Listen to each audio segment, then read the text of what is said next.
Good morning, students. Today we are going to discuss about the topic classical or sinusoidal wave equation. Means चिर सममित तरंग समीकरण.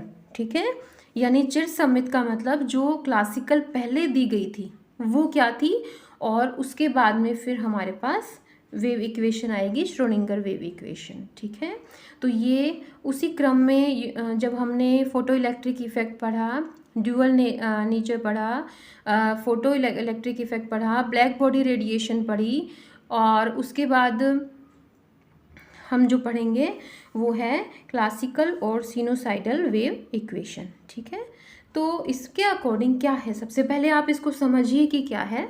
Electron behaves like wave, है ना. Wave equation है, it means कि ये इसमें यहाँ पर ये माना गया कि जो इलेक्ट्रॉन है वो किसकी तरह काम करता है, वेव की तरह. ठीक है, तो यहाँ पर वेव इक्वेशन जो है, इसके लिए इक्वेशन हमें डिराइव करनी पड़ेगी, क्योंकि हमें ये लगता है कि इलेक्ट्रॉन वेव की तरह हैं. तो इसके लिए हमें क्या चाहिए, हमें एम्पलीट्यूड चाहिए. ठीक है, डिस्टेंस चाहिए हमें. तो हम क्या इमेजिन करें, तो हम एक चीज़ इमेजिन करते हैं यहाँ पे कि, और ये जो वेव है इसको बोलते हैं स्टेशनरी वेव. ठीक है, तो हमें एक इमेजिनेशन करना है कि एक डोरी है. ठीक है, और इसको हमने एक दो पॉइंट से बांध रखा है. जब हम इसको वेव लाइक जब हम इसको कंपन करते हैं तो ये ऐसे कंपन इसमें ऐसे होते हैं. ठीक है, यानी बहुत टाइट आपने एक तार को बांध रखा है. जब आप इसको वाइब्रेट करते हो, छन से बोलता है ना, तो ये जो है ये वाइब्रेशन है, और ये वाइब्रेशन है तो इसकी जो वाइब्रेशन है ये कहाँ तक जाएगा, वेव बन जाएगा ये. ठीक है, तो ये जो है इसको हमें काउंट करना है कि इसको कैलकुलेट करना है और इसको इक्वेशन के रूप में देना है, और वही है क्लासिकल वेव इक्वेशन. ठीक है, दैट्स ऑल अबाउट इट. तो अब सिंपल मैंने पूरा आपको बता दिया है, आगे अब बढ़ते जाते हैं. So in every orbital electron behave like stationary wave. ठीक है, तो इलेक्ट्रॉन जो है वो सभी ऑर्बिटल्स के अंदर क्या होंगे, स्टेशनरी वेव या अप्रगामी तरंग के रूप में काम करते हैं, या हमें दिखते हैं, बिहेव करते हैं, व्यवहार करते हैं वैसा अप्रगामी तरंग की तरह. ठीक है, सो अप्रगामी तरंग विद डेफिनिट लेंथ. ठीक है, सो यहाँ पर हम देखते हैं, we compare the electron wave as stretch string. Means stretched string का मतलब है यहाँ पे वही मैंने आपको बताया कि एक तनी हुई डोरी. ठीक है, या एक खींची हुई तार. यहाँ पे आप तनी हुई डोरी लिख सकते हो, तनी हुई डोरी. ठीक है, उससे हम इसको कंपेयर कर रहे हैं. ठीक है, अब आप उसको कंपेयर करो तो आप क्या करोगे, देखिए वो एब्जॉर्ब करती है energy and produces stationary waves as vibrations. ठीक है, वाइब्रेशंस मतलब कंपन के रूप में वो जो है हमें, क्योंकि हम जब तार को पूरा अच्छे से खींच लेंगे तो कंपन होगा. ठीक है, तो कंपन के रूप में जो है ये वेव्स या ये तरंगें जो हैं अप्रगामी तरंगें उत्पन्न होती हैं, जो हमें कंपन के रूप में दिखाई मतलब महसूस होती हैं. ठीक है, अब हम क्या करते हैं, इसको हम कैलकुलेट करेंगे. उसके लिए हमें चाहिए सेकंड ऑर्डर रिएक्शन. जो आपने सेकंड ऑर्डर रिएक्शन करी थी केमिकल काइनेटिक्स के अंदर, उसमें जो सेकंड ऑर्डर रिएक्शन है उसको हम किसके रूप में, वेलोसिटी के रूप में, है ना, इसको हम शो करते हैं. ठीक है, तो यहाँ पर देखिए ये इक्वेशन है जो आपको एक बार तो लर्न ही करनी पड़ेगी. बायो के स्टूडेंट्स जो हैं उनको लर्न करनी पड़ेगी, और बाकी स्टूडेंट्स जो हैं वो कैलकुलेशन से, मैथ्स के स्टूडेंट जो हैं वो इस इक्वेशन को जानते ही होंगे. ठीक है, फिर भी लर्न तो आपको भी करना ही पड़ेगा. So this is second order differential equation. So in equation this equation two variables, यहाँ पे देखिए दो वेरिएबल हैं. ठीक है, एक तो x दिख रहा है आपको और एक t दिख रहा है. ये दो वेरिएबल्स हैं ना यहाँ पे. ठीक है, ये दो वेरिएबल्स हैं यहाँ पे. ठीक है, और ये जो दो वेरिएबल्स हैं ये है x को बोलते हैं डिस्टेंस, और ये t है वो है टाइम. ठीक है, तो ये वही है, आपने सिर्फ इमेजिनेशन करना है कि ये इतने टाइम में, ठीक है, और जो एम्पलीट्यूड है उसमें चेंज हुआ है. ठीक है। तो वही आपको इमेजिनेशन करना है, डिस्टेंस भी आपको वैसे ही शो करनी है, ठीक है।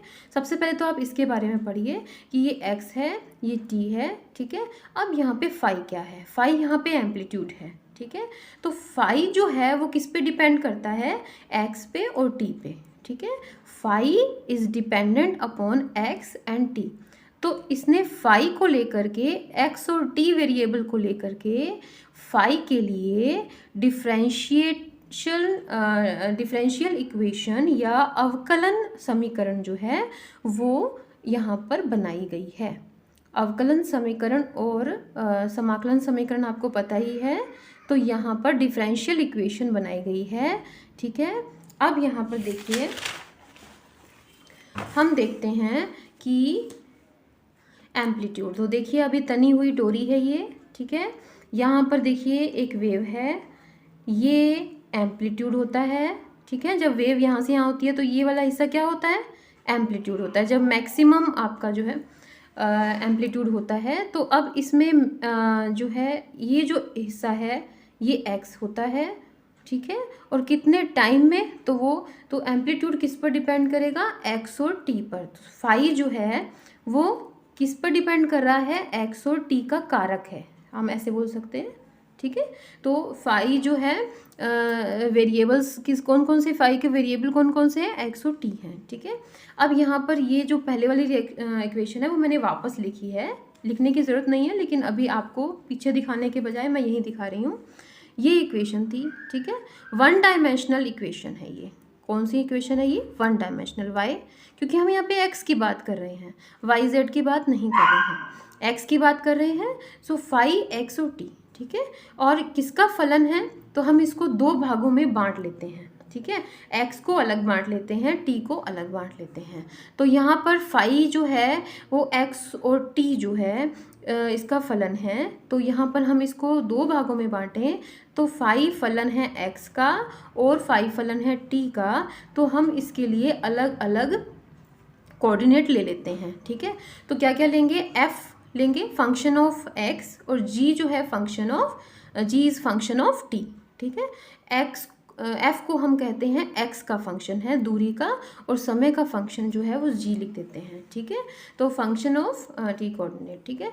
तो यहाँ पे but the stationary wave as we compare it with the stretch, क्योंकि हमने जो अप्रगामी तरंग है या स्टेशनरी वेव है उसको हमने कंपेयर किया है स्ट्रेच स्ट्रिंग के साथ। This equation is like that. अब इसमें क्योंकि स्ट्रेच्ड है, खींची हुई तार है, तो उसके अंदर क्या होगा, कंपन उत्पन्न होगा ना। तो कंपन क्या है, वाइब्रेशन, फ्रीक्वेंसी है ना, कौन सी फ्रीक्वेंसी का कंपन है।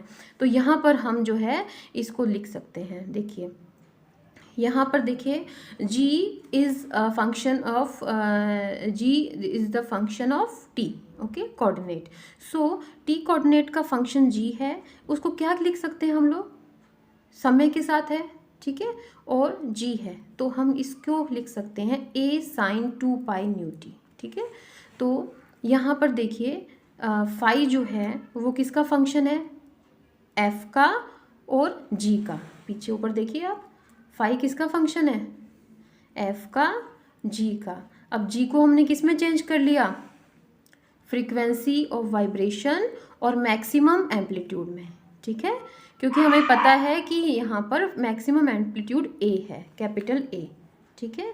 तो इसको हम कन्वर्ट करेंगे, तो यहाँ पर इसकी जो इक्वेशन, इसकी वैल्यू जो है वो यहाँ पर पुट कर देंगे, ठीक है। तो ये क्या आ जाएगी हमारे पास, फाई फंक्शन है x का और t का, ठीक है। लेकिन t का फंक्शन किस तरह से है, मैक्सिमम एम्पलीट्यूड और फ्रीक्वेंसी ऑफ वाइब्रेशन के लिए, ठीक है, क्योंकि हम इसे खींची हुई डोरी के रूप में मान रहे हैं, तो वाइब्रेशन उत्पन्न होंगे इसलिए। और खींची हुई डोरी के अंदर जो है मैक्सिमम एम्पलीट्यूड होता है, ठीक है। अब यहाँ पर देखिए हम क्या करते हैं, इक्वेशन नंबर जो 4 थी हमारे पास, अब ये पहले हम 4 दिखा देती हूँ आपको, ये इक्वेशन नंबर थी 4, ठीक है। अब डिफ्रेंशिएट करेंगे हम, 2 टाइम्स डिफ्रेंशिएट करेंगे, पहले एक बार अवकलन करेंगे, फिर दूसरी बार अवकलन करेंगे। पहली बार हमने अवकलन किया, हमारे पास इक्वेशन क्या थी, फाई फंक्शन किसका है, x का और t का, लेकिन टी में क्या था, ए साइन थीटा था, ठीक है। अब हमने जब इसका अवकलन किया तो किस में चेंज हो गया, वो कोस में चेंज हो गया, ठीक है। और del phi upon del T हो गया, क्योंकि समय के अनुसार हम लिख सकते हैं इसको, समय के अनुसार अवकलन कर रहे हैं। तो अब इसमें जो है फाई जो है अगर दोबारा करें तो क्या होगा, del square phi upon del T, है ना। इसको भी दोबारा करते हैं तो 2 से गुना कर देंगे और ये इससे हमारे पास ये वाली समीकरण आ जाएगी, ठीक है। क्योंकि हमने कोस को दोबारा जब अवकलन करते हैं तो माइनस साइन आ जाता है, ठीक है। तो अब यहाँ पर देखिए, फ्रॉम इक्वेशन 3, इक्वेशन 3 क्या थी, इक्वेशन 3 क्या थी, G T is equal to A sine 2 pi nu T थी, है ना, यही थी। तो इसके अंदर जो है हमने क्या किया, इक्वेशन 3 जो है वो थी ये वाली जी टी, ठीक है। तो अब हमने क्या किया, फाई जो एफ एक्स की वैल्यू है, ठीक है, उसमें जो ये वैल्यू है वो यहाँ पे पुट कर दी, ठीक है। तो डेल स्क्वायर फाई, ठीक है, और यहाँ पे एफ फंक्शन है एक्स का, ठीक है। और इसको हम जो है आगे ले गए, आगे इसलिए ले गए क्योंकि ये जो है क्वांटिटी नंबर्स है, तो उसको हम इधर ले गए और हमने इसमें ऐसे कर दिया, ठीक है। तो टोटल क्या चीज़ आ गई अपने पास, टोटल देखिए क्या आया, जो ए साइन 2 पाई न्यू टी था, ये यहाँ भी था ए साइन 2 पाई न्यू टी, इसको वापस हमने क्या लिख दिया, जी टी, ठीक है। साइन चेंज हो गया, साइन चेंज हो गया तो साइन इधर आ गया, ठीक है। इसका मतलब हमारे पास जो अवकलन करने के बाद लास्ट आएगा वो है ये टोटल, यानी फंक्शन किसका है, एक्स का और टी का सेम आ रहा है, लेकिन हमारे पास एक कांस्टेंट आ गया एक तरह से, ठीक है। तो इस तरह से हमारे पास अब हमने क्या करना है, इक्वेशन नंबर 2 जो है वो उसको डिफ्रेंशिएट इक्वेशन 2 टाइम्स। अब हम इसको 2 टाइम, जो 2 नंबर की इक्वेशन है उसको करते हैं। तो जो 2 नंबर की इक्वेशन है उसको देखो आप, ये वाली है, दिखाती हूँ मैं आपको, ये वाली सिंपल वाली equation F x G T, ठीक है। अब इसको हमने करना है क्या है, वापस डिफ्रेंशिएट करना है। डिफ्रेंशिएट करना कितनी टाइम, 2 टाइम। किसके रिस्पेक्ट में करना है, पहले हमने किसके रिस्पेक्ट में किया था, टी के रिस्पेक्ट में, ठीक है, नीचे टी आया था। अब हमने किसके रिस्पेक्ट में करना है, एक्स के रिस्पेक्ट में, ठीक है। तो नीचे क्या आएगा, एक्स आएगा। अब हम इसको 2 टाइम करेंगे, 2 टाइम करेंगे तो इसमें पहले del square X upon del X square, ठीक है, और डेल स्क्वायर एक्स स्क्वायर आ जाएगा और जी टी, और ये इसको हमने 2 टाइम कर लिया तो हमने हमारे पास ये वाली इक्वेशन आ गई, ठीक है, ओके। अब यहाँ पे देखिए जी टी को इसने आगे लिख दिया, एक्स वाली जो थी वो एक साथ ले आए डेल डेल वाली, ठीक है, जिससे कि हम इजीली कर सकें। अब देखिए इक्वेशन नंबर पहली, 5वीं और 6ठी, इनको हम जोड़ देते हैं, ठीक है। कौन कौन से, एक तो 6ठी वाली, एक 5वीं वाली, ठीक है, और एक कौन सी, पहले वाली, ठीक है। तो इनको हम जोड़ देते हैं। जोड़ने से क्या होगा, जोड़ने से हमारे पास क्या आएगा, तो जोड़ने पर हमारे पास जो आ रहा है वो है ये, ठीक है, ये वैल्यू आ जाएगी, ठीक है। अब इससे हम जी टी निकाल लेंगे, ठीक है। तो अब हमारे पास जो इक्वेशन नंबर 7 भी आ गया है।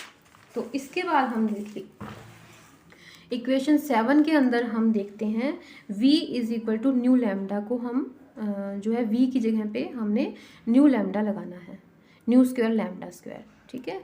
और उसके बाद में क्या होगा, ये हमने इक्वेशन सॉल्व कर ली और इक्वेशन 8 जो है वो बन गई।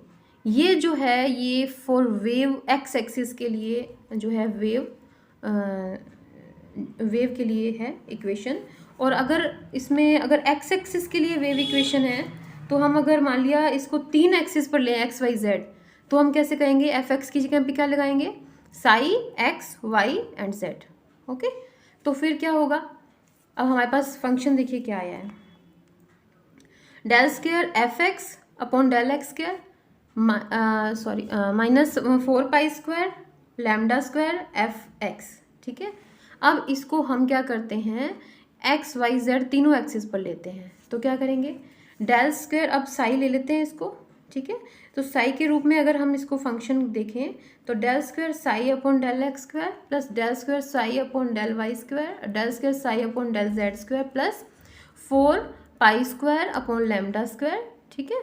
और इसको हमने साई मान ही लिया था, तो एफ एक्स को हम इधर ले जाए थे, तो यहाँ पे एफ एक्स की जगह पे हमने ये डाल दिया था, ठीक है। एफ एक्स की जगह पे हम ये डाल देंगे कि साई जो है वो एक्स वाई जेड तीनों का फलन है, ठीक है। तो इस तरह से हम जो है इक्वेशन नोट करते हैं। इसको कहते हैं, ये इलेक्ट्रॉन के लिए है, प्रोटॉन के लिए है, न्यूट्रॉन के लिए है, फोटोन के लिए है, सभी के लिए ये जो इक्वेशन है। अब देखिए, आपको ये श्रोडिंगर समीकरण जैसी लग रही होगी, लेकिन ये श्रोडिंगर समीकरण नहीं है, ये क्लासिकल इक्वेशन है। उसके बाद में इससे हम श्रोडिंगर इक्वेशन डिराइव करेंगे, ठीक है। इसीलिए आपको ये इक्वेशन याद रखनी है कि ये इक्वेशन जो है आगे श्रोडिंगर वेव इक्वेशन इसकी होगी, ठीक है। मैं एक बार फिर से आपको थोड़ा रिव्यू कर देती हूँ कि क्या है क्या नहीं है। आप PDF जो है वो व्हाट्सएप ग्रुप बना हुआ है 3rd ईयर ई का, उस पर आप देख सकते हैं, ठीक है। PDF मेरा मैं अपलोड कर दूँगी, ठीक है।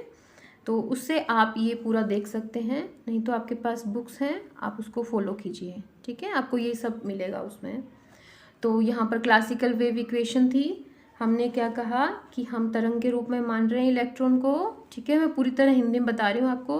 अप्रगामी तरंग के रूप में मान रहे हैं। तो यहाँ पर हमने क्या किया, फाई लिया। फाई किसका फंक्शन है, एक्स और टी का, ठीक है। तो फाई जो है वो वेरिएबल कौन कौन से हैं, एक्स और टी हैं। क्यों है, क्योंकि दूरी और समय, ठीक है। क्योंकि हम तरंग के रूप में मान रहे हैं और स्टेशनरी वेव है, इसलिए मैक्सिमम एम्पलीट्यूड इसमें होता है। तो उसके बाद हमने क्या किया, एक इक्वेशन ड्राइव की। इक्वेशन ये थी, ये कौन सी थी, सेकंड ऑर्डर रिएक्शन है ये। किसकी, हमने अवकलन किया है एक्स और टी, किसके फलन के रूप में, फाई के फलन के रूप में।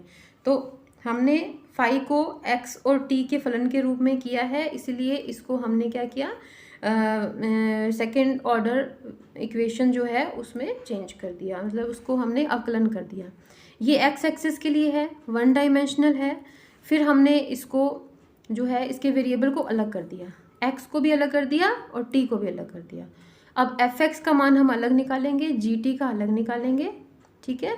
और एक्स का जब एक्स के अनुसार 2 बार अवकलन करेंगे, ठीक है, टी के अनुसार भी 2 बार अवकलन करेंगे, और हमारे पास जो है टोटल जो वैल्यू है वो एफ एक्स और जी टी दोनों के मिला करके हमारे पास ये आ जाती है। और इसको हमने क्या करना है, जो एफ एक्स है उसको हमने साई किसका मानना है, यानी साई जो है वो वेव फंक्शन है, किसका है, एक्स वाई जेड तीनों एक्सिस पर मान लेना है, एक एक्सिस के लिए नहीं, तीनों एक्सिस के लिए। एफ एक्स की जगह पे हम क्या लिख सकते हैं, साई एक्स वाई जेड, बस इतना ही करना है। तो इससे क्या होगा, हमारे पास इक्वेशन आ जाएगी। टोटल हमने क्लासिकल वेव इक्वेशन मान ली गई है। उसके बाद में जो इसका अलग रूप है वो है श्रोडिंगर, जो अगले वीडियो में दिखेगा। Thank you.